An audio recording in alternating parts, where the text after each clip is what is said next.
Can do all things through Christ who strengthens me. Philippians 4:13.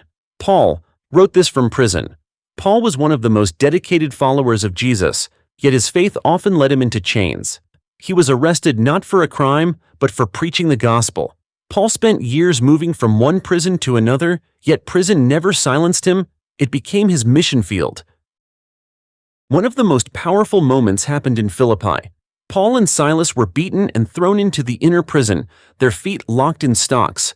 The cell was dark, painful, and humiliating. But instead of complaining, they prayed and sang hymns to God at midnight. Other prisoners listened.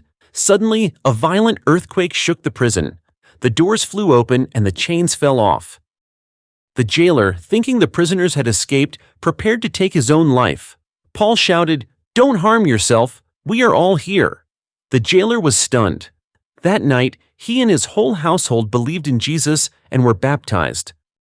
Later, Paul was imprisoned again, this time under house arrest in Rome. Though chained to a Roman guard, Paul continued to preach, teach, and write letters that would shape Christianity forever. From prison, he wrote Philippians, a letter filled with joy, telling believers to rejoice always. He reminded them that his chains actually helped spread the gospel, because even the guards heard about Christ. Paul also wrote letters like Ephesians, Colossians, and Philemon while imprisoned. He encouraged churches to stay strong, love one another, and trust God even when life was unfair.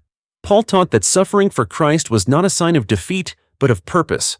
Though prison walls surrounded Paul, his spirit was free. He showed the world that faith is not limited by circumstances. Even in chains, Paul's life preached hope, courage, and unshakable trust in God, and his words still speak today.